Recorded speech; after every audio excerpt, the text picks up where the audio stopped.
And most people that were texting me, they were like, so is it the Air or the Pro? And everyone said, I'm going Air without seeing them. Yeah, because they're right? On Ozempic and all their muscles have atrophied. So they can't lift. They can't. It's too heavy. The Pro is too heavy for them.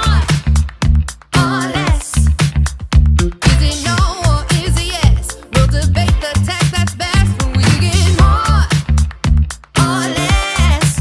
Dave and Britt plus Sam and Jess. Put it all right to the test. More or less. Why, hello, friends. Welcome more or less. How's it going, Morans? Hey, guys. It's crazy. Whew, we're in the fall season. It's an iPhone week. Dave is happy. Another iPhone week. I can tell. It's an iPhone week. Apple's going to have an event. What will they launch this time? A new iPhone. A skinny iPhone. Have people made the Ozempic joke? I'm sorry. I don't mean to offend people. That's amazing. I didn't even think of that one. That's great. An iPhone on GLP-1s. I know, but I can't say these things in my newsroom anymore, so I'm saying them to you guys. That's we'll good. Be your outlet. I just never, the 54% of information readers on Ozempic, I don't know how they're going to take it. But actually, you guys will indulge me a little bit of my nerdy tech reporter memory lane.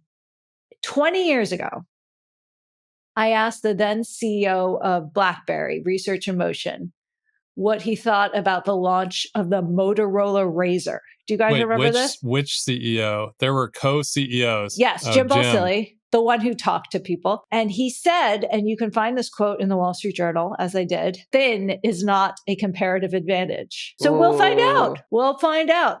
Literally MacBook Air, everything else that was thin. Ozempic's clearly an advantage. And RIM didn't age well, guys. Like, Jim, I hope you're out there with your hockey teams or whatever you do now. That was a fun era, but I just had these, I can remember where I was sitting when he told me that. It's so funny how these flashbacks work. But anyway, Dave, you were at the launch event. Are we all going to be using skinny iPhone 6 months from now? It was interesting. I was watching the rollout and I found myself actually confused and not sure which one I would want. And then I went and played with both of them. At the end of the day, I'm a photographer. Well, one being, say what was that? So the skinny one was announced and then the Pro? iPhone Air. Use the words, Dave.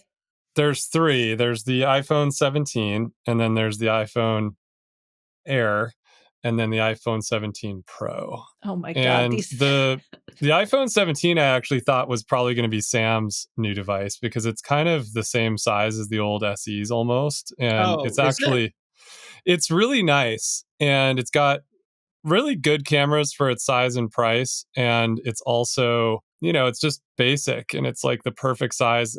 The refresh rate on the screen is now as powerful as all the others. So it's a really good phone, actually. So initially I was like, maybe the 17. And then the Air is really interesting. I mean, this thing is like mostly battery. The craziest thing about it is that the phone part, like the electronics, all fit in the very top, in like the top 10th of the phone, like right behind the bump that the camera's in. And the rest of the phone is just battery. And so I thought that was actually an interesting technology story about the launch, is that they're fitting like the entire iPhone's electronic components into a size that's like pretty extraordinary. It's like a Band-Aid. Yeah. And then it has a pretty good camera as well, and it feels really good in your hand. It's shockingly light. I mean, it's one of those things that's so light your mind doesn't believe that it feels the way that it feels. But it also is pretty strong because it's made of titanium. So it's an interesting feeling. At the end of the day, at the end of touching all of them and playing with all of them, I like the Pro. It's got a great new camera suite. All three cameras are 48 megapixels. And Sam, you'd probably appreciate this, but the telephoto lens on the Pro is now 200 millimeters, which is pretty insane. And so the other cool thing about the Pro is that they re-engineered the whole thing from the ground up. My sense is that the reason why is that the old iPhone was overheating quite a bit. Yeah, I know that feeling. Yeah. And so I've had that problem with my phone quite a bit. And so they re-engineered the entire thing to solve the heating problem. and they've got this new thing called a vapor chamber, which, if I remember correctly, it's deionized water. It actually reminded me of the 8 Sleep. It sounds like they've got like a little water chamber inside of the phone that actually distributes the heat into the aluminum alloy. And so it's supposedly much better on the heat front. I remember my original my MacBook Air. I used to stick it in the freezer to cool it down because it overheats so much. Yeah. So I don't know. We'll see. I couldn't tell from playing with it whether that had a huge advance. It actually also is much lighter and looks less blocky than it looks in pictures. Like when I first saw it in pictures, I thought, I really don't like the back of that thing. I don't like the design of the top of it. But it actually in person is pretty good. And the new cases are actually really nice. I liked the cases. You don't put cases on your phone. You're not a pleb. I love case. I love a good case. Yeah. How do you display your wealth and power without your willingness to break your phone? That's like a key indicator. I just don't like it. I don't like how it feels because of the bump on the back. My phone's too slippery without a case. Dave's a leather kind of guy. He just likes brown leather for everything. I'm sorry, but it really bothers me that they stopped doing leather. And I know we're trying to save the environment and everything, but the cows are going to die anyway. Yeah. So Britt, where are you going to be in the I think I have a weird feeling I'm going to be an iPhone Air user. Oh. Yeah. If the camera's good enough. If the camera's good enough. The camera is good enough. I mean, I'm just like such a photographer that I know that I will be annoyed to not have the extra lenses, but the camera is definitely good enough. If you don't, I never use the controls other than accidentally, I'm probably okay. Then the Air is your phone. Is it waterproof? And how waterproof is it? Why, are you going to drop it in the pool or the Sam toilet? has lost Sam, how many iPhones have you lost in bodies of water? Be honest. So many. Like probably a dozen. There's at least 4 of my iPhones at the bottom of Lake Tahoe alone, but that's not a waterproof issue. The issue for me is what I've found. Like, for instance, the current one iPhone I use, I could only wirelessly charge it for a few months because I got so much salt in it that it wouldn't charge, but it fixed itself. So now I can charge it. Yeah, that's always a problem. Okay, Britt, tell us. We keep interrupting you. Thank you. I think the iPhone Air is a little too flimsy for me. Just going to say it. I already dropped my phone too much. I already dropped my phone too much. Guys. That's point A. Britt gets your point of view, Chance to speak, Dave. You had your platform. Multiple truths. Thank you. Secondly, if Dave can't be the best photographer in our family, I would like a chance to compete with Dave on best family photos. And frankly, I think I take some good ones. So I can't let him out-device me. So I need to be at par with Dave so that we can have good outcomes with our pictures. Why don't you buy 2 iPhone Airs? I know. I thought about a day phone and a night phone, but we all know how that story goes down. I've already lived that drama. Yeah. Exactly. But I also picked out my watch and my AirPods. So I'm like, I've got the whole stack, the trifecta of new Apple products coming to me. I think they start delivering around September 19th. So very soon. And I really want to test out the translation feature in the new AirPods. Those look pretty cool. They look very cool. The market did not like this. Market makes stock go down.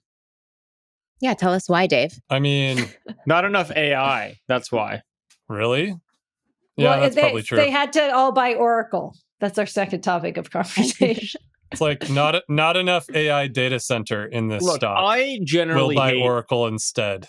Despite spending easily $100,000 on Apple products in my life, I don't like Apple. If you didn't know, if you're a new listener to the pod, I think it's like a shitty company. But we should mention you used to work at Meta. The two things may be related. No, just like they're just like not my people. But what are you saying about me, Sam? Yeah, you're a great guy. You guys represent, we don't represent the same thing. Design and quality over here on the Moore's side. You mean marketing and bullshit? As Sam is like talking to us on an Apple device right now. I really question the both alike in dignity, but we'll Sam, how many Vision Pros are behind you right now? Yeah, exactly.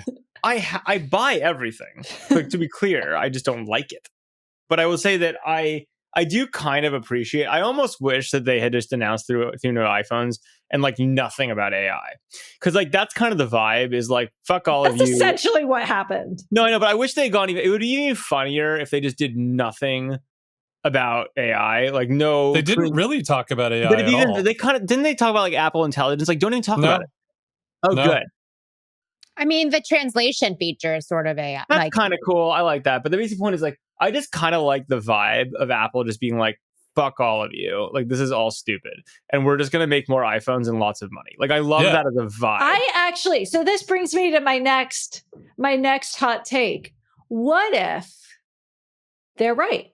What if I think they might be. We wake up 5 years from now and we're not using Johnny and Sam's secret lamp or wearable brooch or whatever it is. That's definitely what's going to happen. And what if apps still exist, guys, because the agents still need something, They're definitely going to exist in 5 years. I'm kind of depressed by that. I don't want more apps in 5 years. I want less apps. No, they're going to be great apps. But the app store is still a kingmaker, right? And what if the next generation of wearables, either Apple is a player or they just don't matter that much and they have very niche use cases? And what if it's okay to have a partnership with Anthropic and Gemini and you don't really need your own LLM? Have they changed any of the executives in 5 years? Well, probably not, actually, in 5 years.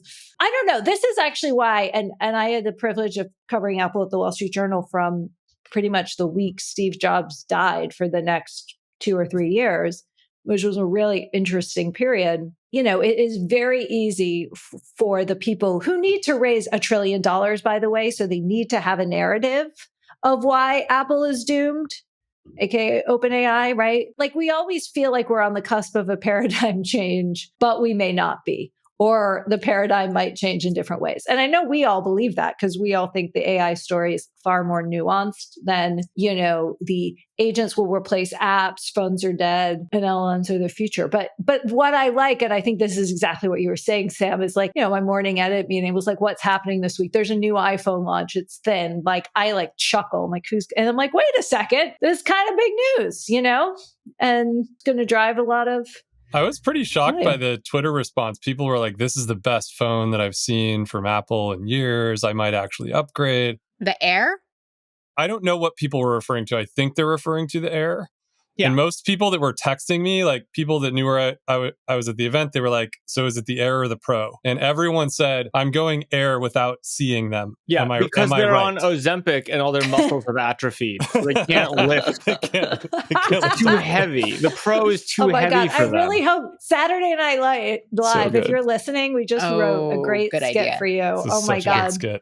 That would be so good. My poor muscle. If you're on Ozempic, they just give you, it's like this is going to be our TITV comedy. This is going to be great. What they found, you know what it is? Here's what it comes down to. What they found is that people on Ozempic have trouble lifting their phones and therefore use them less. So they've had to produce a lighter phone so that they'll open it more for more engagement. Or this is a great screen time strategy. We all want to be on our phones less. So you go heavy, just like your brick thing, Sam. Britt. I literally made a case that is as heavy as possible for this exact thing. Yeah, I know. So, and how's that taken off for you? It's been good. The problem, it's been good. The problem is I can't quite make it heavy enough. But I think the Apple Air might Sam's getting help. Stronger. Well, the Air actually could help with this because the big problem is with the current iPhone is that if you wrap it in too much tungsten, it stops working. The antenna no longer works. If all the intelligence and the radios are on the top, then I can load up more. Good point. More, heavy metals in the lower part of it and make it more of a weight. Okay. One thing I thought, can I ask Dave a question real fast too? Because he had a really interesting day yesterday in that I was kind of a spectator because I didn't go to the events. I was in the office doing a bunch of stuff.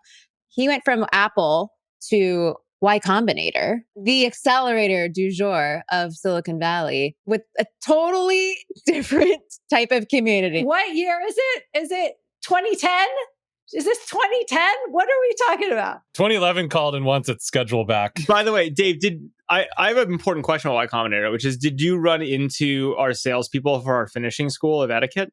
No, I did not. But Sam, you'll appreciate there was a Gen Z protest that drove a U-Haul truck through the barrier and scared everyone at the very end. Did they have a startup logo on the U-Haul? That's great advertising. They jumped out of their U-Haul with a protest banner. And then one of them got on the roof in a very Gen Z outfit and started screaming through a speaker that wasn't big enough so nobody could hear them. and the cops were like freaking out, and it was kind of a scene. Well, I guess that means YC is still relevant, because by the laws of the internet, if it's important enough to protest, then it's still important. Yeah. So good for YC. But what were they protesting? Nobody figured that out. They had a banner that said "Make something meaningful," and that was it. That's not going to do it. Did they say feel the AI? No, my sense is it was like kind of a counter-capitalism protest. Like, you guys aren't making anything of meaning. I don't make know. something meaningful. I see. Like, we wanted flying cars and we got. Well, this is why I brought this up, because when Dave and I had date night last night, and we were talking about Apple versus YC, and the difference of, even with maybe more lackluster product announcements, because Apple just launches iPhones at every event, like, it actually felt way more meaningful and crafted than some of these people at YC. But I don't know, Dave, you put it in better terms than that last night. Well, our good friend Aaron asked me which one was more inspiring. And initially I was like, Aaron was on the date night or not on the date night? No, he texted me last night and said, was YC or He's always welcome, though. Apple more, more inspiring. Same Aaron. And initially I was like, they were both fine. Like, they were both 2025. But then as I thought about the question, I stepped back and, Apple, despite everything we've just talked about, they're still making things that are really impressive. Like, the manufacturing and the design quality of what they're doing, and their ability to kind of just like re-engineer and rebuild these things and put out this like really extraordinary engineering, like, just over and over. It's like inspiring, and they tend to make the thing that they want to make. They don't actually try to make something that's gonna, I don't know, go on the charts. The analogy that I was telling Britt is that one of a music producer friend of mine was talking to me years ago about how musicians that do not their first album, but usually their second album after they've been successful, the hardest psychology that they have to deal with is not making music to try to just be on the charts, right? Like, they try to make music that's like just good for the charts, rather than making the music that they want to make for themselves, which is what made them successful in the first place. And the thing that I kind of experienced at YC yesterday is that almost everything was AI plus vertical of some, sort of AI plus this vertical. And there were actually 3 AI fishing startups yesterday, but only one of them had somebody who had grown up in a fishing family, had like, he's like, I've fished for like 1 million pounds of shrimp in my life, and I know how to, deal with this problem. And so this guy was making a product for himself, and he really understood why he was making it. And the thing that I find a lot at YC is that most people came in there, they didn't have an idea. They, know that like, whatever, there's some trendy thing that everyone's working on right now. So in this case, it's like apply AI to some vertical. And like 50% of the startups are made to chart. They're not made because it's coming out of somebody's deep passion. And so to me, like, that's like the thing that was like the dichotomy of the day yesterday, was that, when you're at Apple, they're still doing this thing out of deep passion. Like, they love making computers, and you can just see it. It comes out of every single detail of the explanation. And whether you like the computers or not, like, okay, whether you think they have enough AI or not, okay. But like, the passion is like coming out of every single detail.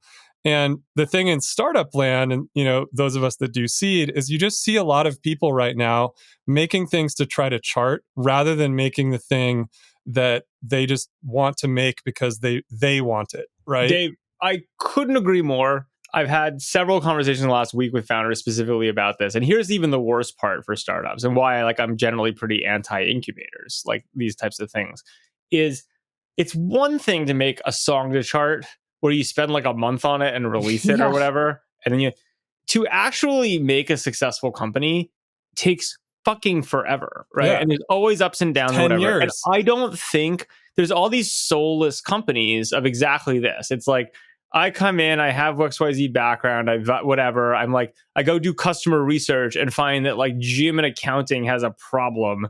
And then I like build the solution for gym and accounting.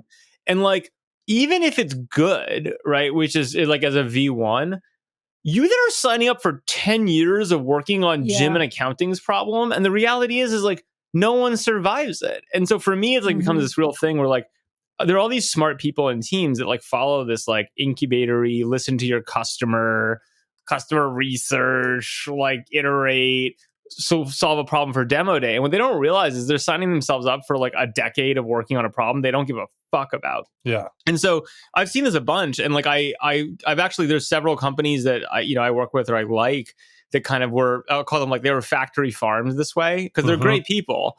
And like my advice to all of them is like after 6-8 months, they're like, this is kind of working, but this is really hard. And I'm like, do you actually like this? Like, is this like fun for you? Like, or is this like a drag to wake up and work on? And I'm like, if it's a drag, just pivot and do what you're passionate about. Like, stop trying to like 100%. reverse engineer Jim and accounting. And like, I think it's like, I couldn't agree more with this narrative. My question is for that startup mentality of hitting the charts, is it getting worse? Yeah, it's getting worse. Yeah. We're in the thick of the bubble. I think there's more volume of it, right? Like, and I think this is why this was so, yesterday when I worked at Apple, I remember I had this conversation with Steve Jobs right before I left to go work with Zuck at Facebook. And he was asking me like, how passionate are you about this social networking stuff?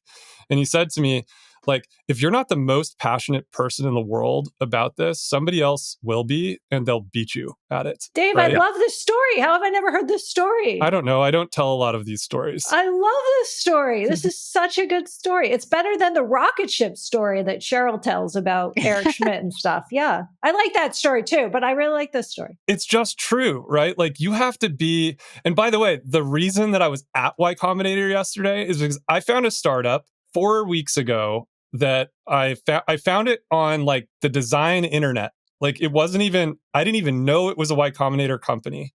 And I started using it and I just fell in love with it. And I've been using it every day. And I love this app. I love what they're doing. And like, Can you tell us who it is, or is it top secret? It's called BitRig. BitRig. And okay. it's like a really cool iPhone app that can make iPhone apps. And I fell in love with this, and it's like super fun to use. And I like was using it every day. And so I like tried to find these guys, and it turns out that they're in Y Combinator. Like I wasn't there because I was trying to chase Y Combinator. It was because I was chasing this thing that I was super passionate about. And so I just think that this is like generally, it's like a good thing to think about, particularly right now in 2025. And I'll add two things to that, Dave, because again, when this we're like fully fucking aligned, right? One, I think the particular bubble in the problem right now is AI, because it's like having a hammer. And there are all these smart people who are like, I'm going to apply the hammer to a problem. Yeah. And like, but the problem they pick is just Jim and accounting. And it's like not going to work no matter how passionate you are. So I think there is a particular problem in this moment with AI and this like inauthentic startup. I will say on the flip side, Dave and Britt, because you guys are close to this too to some degree. This is partially, I'm so bulled up on creator-driven companies and creator-driven totally. Stuff. Fuck yeah, because here's maximum the thing. passion. If you're actually really passionate about something, in 2025, there is a high likelihood, and you're good at it, and you're a good communicator, that you've already built a community around it, right? Yeah. And you already have demonstrated a ton of competence, not necessarily in the software or something, but in like knowing the customer and leading in that community. And you've been, since a kid, you've built the audience around blah, blah, because like you just love it. And that's what you do when you just love something, right? Totally. And so for me, that's partially why I'm so excited about creator investing right now, is like, if you want to find people who are actually passionate, knowledgeable, trustworthy in a vertical and know what to build, it's not perfect one-to-one, but a lot of them have built these communities already. And that's why you look for them as much as anything else. How much of this mentality do you think applies to investors of startups? Like how much passion for the thing does an investor need to have versus just like the metrics look good and that the founder seems good? It's the same thing. No, but like, so today on the information, Vinod Khosla in an opinion piece answered this question with the headline, friend of the pod, are AI valuations bonkers? And I'll give you the backstory to this whole process, including the headline. If you're in the super inner circle in the back channel. But he basically says, and I think everyone here will agree, bargain hunting is basically a poor bet. And so you just have to go all in on like full conviction. Which basically says like, ignore prices Go with full conviction. Go with the thing you're passionate about, right? Like, you're not going to be able to pick what's working in AI. So you need to work on the thing that you have the most conviction about. Well, can I push on that though, having not read the piece? I actually think what the key is unique conviction, right? Yeah, so yeah, like, that would I be think there's a consistent. subtle difference between like, it's the thing you're most excited about versus like, there's a reason you're particularly excited about it and other people aren't. And that should have a lot to do with pricing. It's not bargain hunting where you look for the cheap deal doing the consensus thing. That's clearly wrong. But I do think that like price and demand in any market generally are pretty related.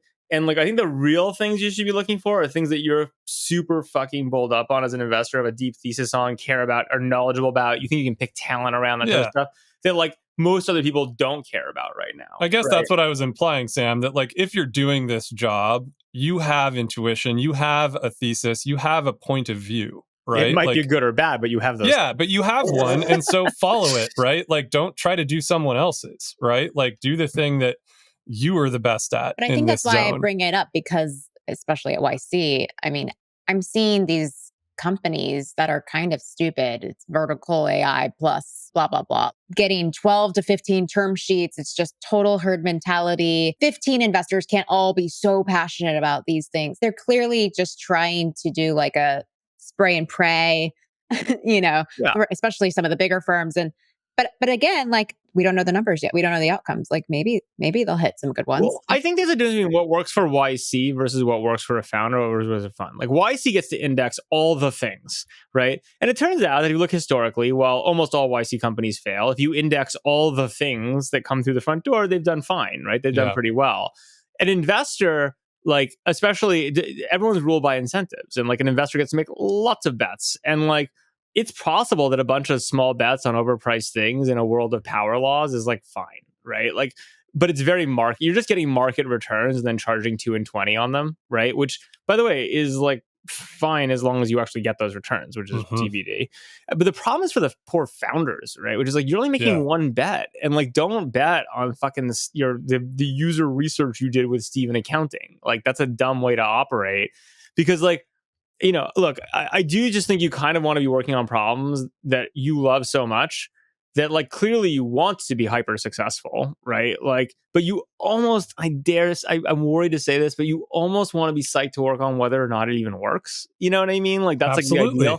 Now, look, I think there's an opposite. Like, I always say, like, I'm always worried about people who are like too mission driven, right? It's like, why I don't invest in do-gooders, but if someone's working on like gambling and like Zynga 6.0, you're like, you're probably pretty mercenary. So if you just want to get rich, fine. So there is a balancing act where you don't want people that are just like purely in it for the mission, if that makes sense. But like, there is, I would bias more towards people, obviously, who aren't user research driven.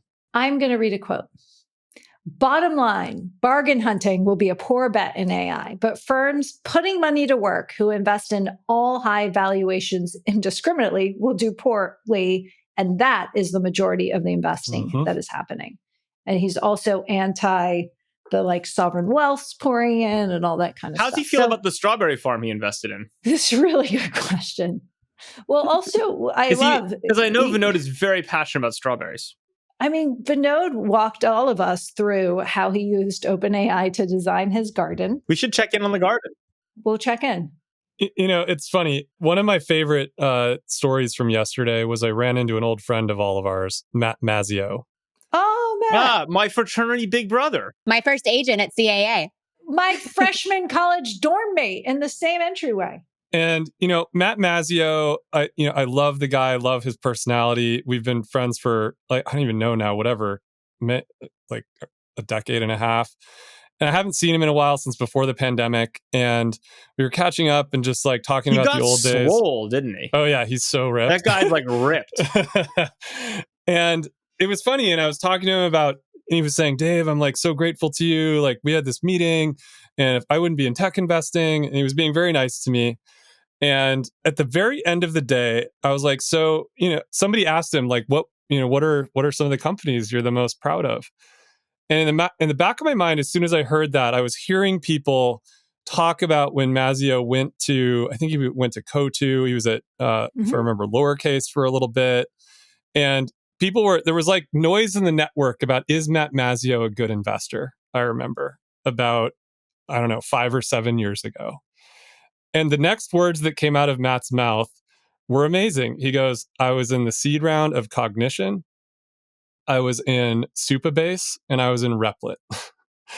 And I was just sitting there, I'm like, dude, you're a legend. You know, like he actually like hit all of the 3 most important startups that are being talked about right now in the last 2 weeks, whatever, 5 or 7 years ago, and like knocked it out of the park. And so I just was like, you know what, man, that's awesome. And it's a good reminder because there were a bunch of people that were new investors standing around us. And it's a good reminder that whatever shit everybody is talking right now about who's good and who's not, who's investing in whatever this year really doesn't matter, just like Vinod said, because like 7 years from now, we'll know. And that's like the hardest part of this business, right? The lesson is drop some checks on things you're passionate about and then go get ripped. And move to Florida. Get married, have a kid, and move props to Matt Florida. Mazzio, you know? I like how you guys, it's funny because in your world, there's like scuttle on who's a bad investor or not. And then in my It's every world, day. in my world, we're just like, none of them know what they're doing. That's You funny. think everyone's a bad investor? Or like, you know, like time will tell. Like the concept of like who's a good or bad investor this week or month or like is just like a hilarious thing to me. Well, it's part of the business, Jess, right? Like everybody's talking to LPs all the time. And so they constantly have to justify whether their decisions this year were good or not. The truth is, you're right. No one knows. Like no one knows. And so everybody makes up stories. And they make up stories for like 5 years straight, right? I don't feel the need to justify shit. Yeah, you're good Clearly. at that. So I really should be, I sort of am, but I really should be in the GP analysis business for LPs. And we are. Like, that is a huge use case of the information. But like, Yeah, do we more. have dossiers on all of you guys, you know? Can I see my data? Yeah, can I see my dossier? No, it's not data. This is the thing. I can't tell you, you know, what Brit's returns are going to be in 7 years, but I can give you all the dirt on her now. Like, that's Could you make a so much more list value. that like actually is based on some data rather than all these fake lists that constantly get made? But people do call me, LPs call me all the time, and they're like, is this a serious person? That is a question I get several times a year about venture capitalists from LPs. I think you should start a blog. It should be a newsletter. It's either called Serious People or Smack Talk. Or both. And every day you just take anonymous smack talk and you publish it. No, this is like whisper. No, not at all. No. But I do think it's like, I think if you started a list, if you had a list, a daily ranking, and all it was this person's name, and it was 2 columns, serious person and not serious person, and you just kind of moved between the two, like there's a little slider. Like a spectrum? Sam, it's like that old Wired thing, wired or expired. Exactly. And like I'm imagining like I'm imagining like a thing, and it's like the firm name of the person, and like every day people move back between serious and not serious. but And Sam, like you would defy that characterization. So I actually like wired versus expired. I think some people have expired in Silicon Valley and they should exit. yeah, that's a good. Brit's the term limits one. Brit is hardcore on this topic. Brit thinks Hardcore. we should be fired from this podcast because we've been doing it for too long. I don't know. Over the course of the week, I think of questions I want to ask you guys on this podcast, and then more news happens. But like, as of earlier this week, I was hoping you would explain why there's an unlimited supply of money in the private tech markets. But 6 months ago, but 6 months ago, the narrative from everyone I talked to, LPs, GPs, everyone it was kind of a pause. Now, obviously the economy went through that whole tariffs thing, but it was kind of like a lot of LPs were saying, we're not pulling back our venture allocation, but we're not spending more. We had questions over university endowments, right? We had questions over AI business models. We were talking about the fact that even fast growing revenue companies weren't going to make it.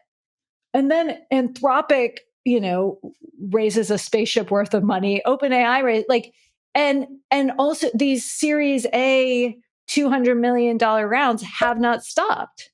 And my kind of thesis is just that the growth has continued at such a pace that anyone who was feeling like it was the time to be cautious, just has major FOMO. You have investors like Sequoia who sat out OpenAI rounds 3 cycles ago, and many other VCs, they're not alone, just saying OpenAI is no longer a venture returns business, who came in 3 weeks ago or 3 months ago.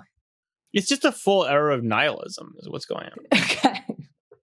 It's not a great article headline. I'm looking for something we can write. I also think the macro is not related to the 2025 Trump policies. Like the macro is driven largely by the Fed and the price of money in the system, right? Yeah. And so that's most the more people are answer. The reality of like Sequoia is like not a venture capital fund. They're an asset manager these days. Like they're a very large scale asset manager. But they, and look, I don't know, Sequoia was in Looped. Sequoia and Sam Altman go back as far as anyone. And they were just like, OpenAI, not for us.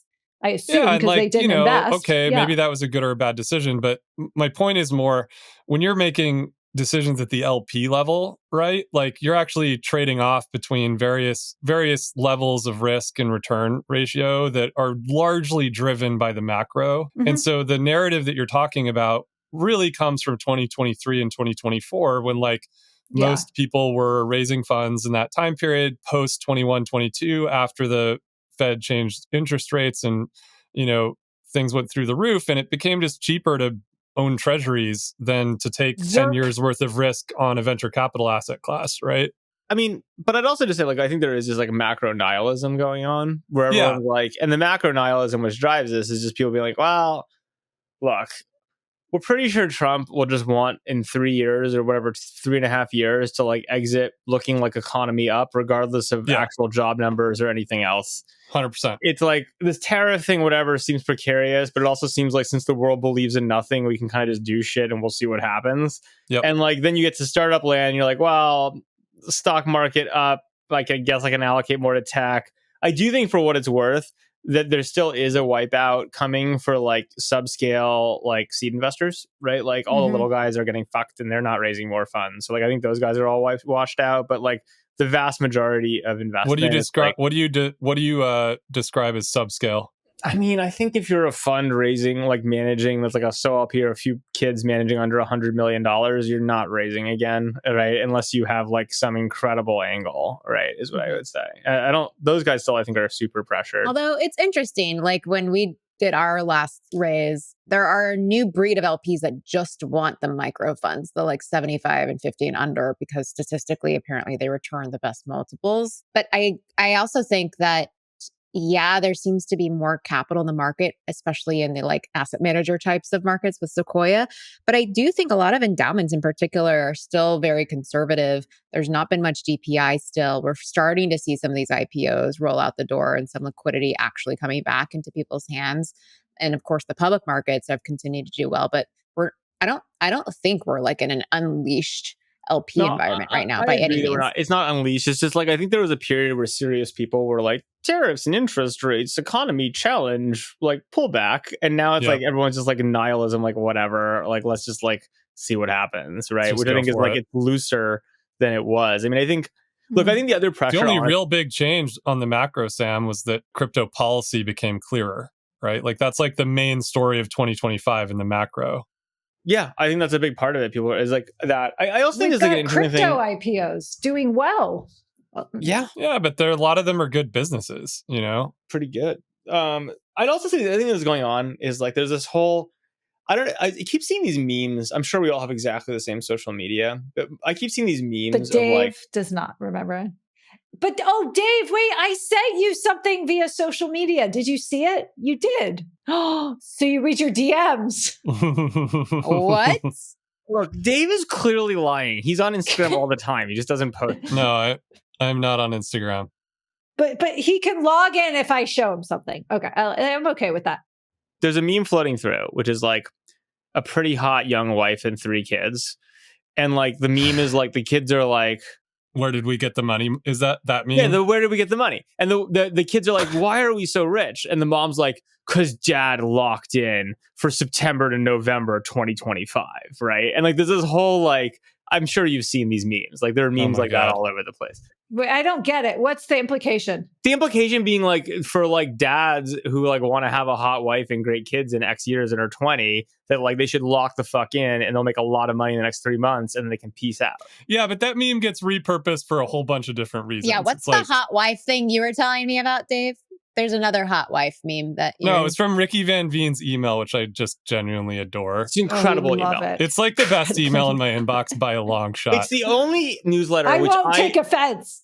I spend tens of millions of dollars a year to give you better emails, well, Dave. To be clear, Jess, like his email is literally handwritten and only sent to like, you know, whatever, a small number of his friends. I open it within 5 minutes of receiving it's great. It's the only email newsletter I'm also happy to admit is like far better than mine. Like it's like so much better. The only one, Sam? Better than yours? I think mine's pretty good, but Ricky's is Scott definitely Belsky has a very good Substack. Dude, Ricky's is number one. And let's not forget about Rex. This is like a total flex because it's very elite and we're all signaling that, yes, we get it. But guys, can we talk about my favorite meme of the week, which I sent to you all? It's the Marin dad at what's the store? Oh my God, I pass it. God, Good Earth. Oh my God. It's just so good. He's like, oh, I went in for green juice. I came out with like mushroom powders. You want a crystal? You found a crystal that's a tax write-off. You didn't like the one I sent you about the dad going to the doctor's office and not knowing any questions? I love this one too. The dad goes to the doctor's office and every question he has to call his wife. Marin dad is named, his real name is Adam Cohen and he's awesome. Like Can you come on the pod? I would love. Sure. He would totally do it. I am so into Marin dad. I am so like, and it's like really Adam funny. Cohen. So he's like definitely a goy. But can he come on as Marin dad to the pod? Oh, absolutely. Yeah. Yeah, we can do it. Can he do it live? Oh, yeah. He can do it live? Oh, yeah. He can do it live. Yeah. You're going to be a hippie. Adam's cool. Like, he was in the Navy. He's a really interesting guy. He stops by our office. Back to Ricky Van Veen. The thing he said in his email was that, what, Dave? If you're a crypto bro, you can now like trade up for a better wife. No. It's this saying new wife money. And he interpreted it that it was like someone made enough money to actually upgrade their wife. But the actual way that the term is used is that it's crypto traders that finally made enough money that their wife is happy with them again rather than being angry.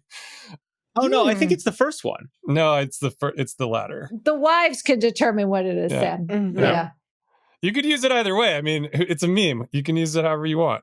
I have encouraged Sam. Every year our kids' school has a period where parents come in and teach. And I think Sam should teach a meme class because our kids are using memes and they don't even quite realize it. And they like, yeah, they all say skibbity and they don't realize where it came from. No, they say 6, 7.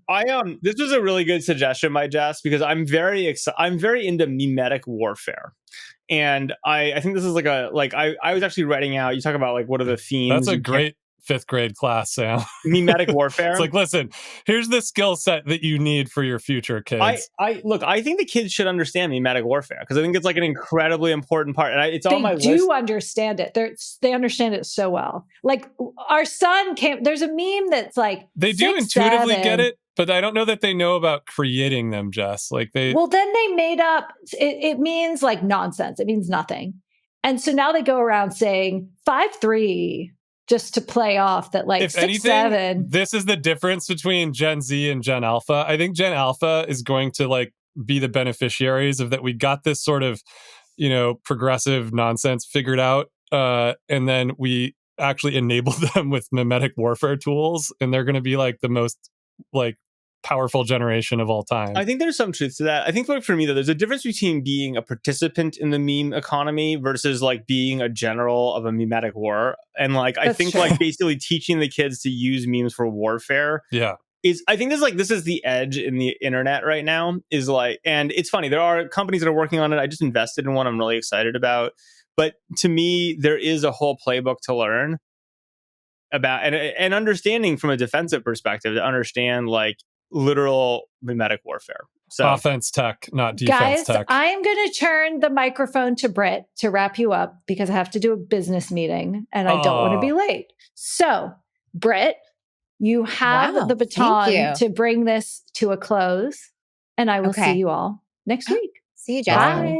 Bye. Okay, here, I'm improving now. How do we feel about the Klarna IPO? Anyone follow that today? No? Cool. what do those guys do? I think they're a payments company. Yes. Are they a buy now, pay later people? I like the founder. He seems cool. Is it buy now, pay later? What is it? No, I think it's pure payments. Sam. It's like a Stripe competitor? It's a Swedish company, by the way. Oh no, flexible payments and buy now, pay later. Affirm it's and Klarna, I BNPL. think, are competitors, right? And they priced the IPO at 15 billion, but its 2021 price valuation was 45.6. So this is it's a celebration, but also not. I mean, it looks like it popped like Figma, but Figma's down like Figma's down basically to where the original price was today. They ended the day at 14% up. So, it's modest. How's Chime doing? That'll all come out. Chime's a pretty good company. No, but Chime's traded down from $37 to 23. So, yeah. I think this is the thing. Everyone gets all pissed about like these bankers mispricing like the hype wave. The problem is bankers are still just pricing based on what things are worth when they should be pricing based on like mimetic warfare and like community shit to get the bump and let the degens pay the price, right, for their silliness. Sam, like, okay, explain it like I'm third grade. What do you think the core part, like what's the core outline of the mimetic warfare curriculum? I think the core outline at a high level, I haven't actually written this yet, but we've had a lot of conversations on it, is how to take an idea, right, that you want to promote in the world or get to become the dominant idea and put out the seeds of it in a way that allows each individual participating in the war to want to take it, make it part of their identity and reshare it as content that then gets them attention and love. Because the fundamental reality of the internet is it's a lot of blank text boxes that scare people and they have nothing to say, but they desperately want validation and self-expression, but they're not smart enough to do it on their own. So you want to feed them things. Do you think it's that they're not smart enough, or the thing you said first which is that it's scary? Well, it's both. I think they're worried about rejection. Yeah. And they're not creative enough to do things. So basically, mimetic warfare is about having an idea that you want promoted broadly, and you don't actually tell people the idea, but you give them a template and then show examples why if they copy and extend the idea easily and give them the tools to do that, they can garner the expression and love that they're looking for and validation from their peers in a way that spreads the idea, right? And so I think there's like a whole dynamic to how to do that, which memes are very well suited for, right? Because you take an idea or something, you graft it to something that people like or like know, and then you look around and see examples of other people successfully doing that and like copy, but you need to give them enough agency to tweak it enough, right? That they uniquely get love, because they won't just repost. Like everyone says repost. Only idiots repost blank. Like that's like a very like 80-year-old thing to do. Like no one's going to repost your shit. But if you allow them the minimum level of creativity and agency to get personal credit for it by resharing it, like that's the zone you want to occupy for mimetic warfare. Dave, didn't we just look at a meme pitch? We did. Yeah, I've looked at several. I actually I invested in one. I put a core check into a mimetic warfare company, and I'm sure there are more coming. Yeah. What's the business model? I'm not sure. I can tell you about it yet. I don't think it's announced, but I'm very excited about the world going in this direction. Yeah, it's interesting to like, what's the business model underlying these types of companies? Profit. Well, yeah, but from like advertised branded memes. What? No, you can't do that. Again, you can't. If you can't just like you can't. That's like inauthentic. It's just Canva. Then it's just like I can't. I'm not at liberty, guys. I'm not at liberty. No, I'm just talking about freemium. Yeah, the business model of mimetic warfare. Well, it depends. I mean, it could be promoting something. It could be, What's like a recent example of your framework that you just said, Sam, that you feel like was really good version? Well, I think the most successful information warfare mimetic war right now is actually being won by like the pro-Palestinian crowd, right? I would argue. Oh, because you got Greta on some ridiculous boat and whatever, and they all are able to like take it and like memify it and create stories around it that then they share, and then all the people that like generally broadly agree or like have something like it, and they feel good and validated. They shared something the world liked, and then they repackage it and share it again, and it becomes the dominant narrative regardless of truth, right? I guess on the opposing side, you also have this, absolutely tragic killing of this woman on the subway, and that thing's been like packaged up and on the opposite side, right? Well, yeah, and that's the thing is, I think that the question is what's packageable, because not everything is equally packageable. Like tragedy porn is definitely packageable, right? Unfortunately, but it just is. It's sad. Things that are funny are super easy to repackage. So, like for instance, like on there have been some great memes of like this Israeli strike that took out a bunch of these Hamas leaders, because it's just like pretty funny, right? And so like the internet is able to repackage that well. The problem is like what is and isn't repackageable and reshareable for love is like it's like there's a whole like set of things that work better and don't, and things like that. And so is the class actually the connoisseurship of being able to choose and create that which is packageable? Yeah, I think it's somewhere between like it's basically like advanced crisis comms, right? / PR warfare, right? Like in a modern era where like you're not going to like put out a message and your goal is like the New York Times to tell the story. Your goal is more subtly to like put out the pieces of a message which allow large communities to want to actively engage, repackage, and reshare with their own spin, because they're not going to just repost your shit, right? Like that doesn't get them enough social credit, right? So there's a whole like, I don't know, like there's something here. I have to kind of write out more of my thinking, and like I think it's an early art, but like cool. This is what comes after bot farms, right? If you think about it, like bot farms were like, all right, take some random message and just hammer the internet with it. But the problem is like it's actually not powerful enough. It doesn't get into the circles you need. Mimetic warfare is like, what are the tools and patterns and exploits, right, that get you and me and people to engage and share in various ways, right? And like what patterns do those follow? With that, gentlemen, I'm going to wrap us up and say thank you for all the amazing thoughts today. You've distilled some funny things, some serious things, and some things that I'll probably discard and never think about again. Wait, nothing lighthearted at the end of the episode here, Britt? Nothing, pop culture? No pop? I mean, the VMAs happened, but they were kind of mid, very millennial driven. LL Cool J was like a presenter. The VMAs was like Ricky Martin and LL Cool J. Oh, I love Ricky Martin. Living La Vida Loca. It was like 1999 called and wants its music. All right. Yeah. I got to go drive the Miata. I'll see you guys later. All right. Peace.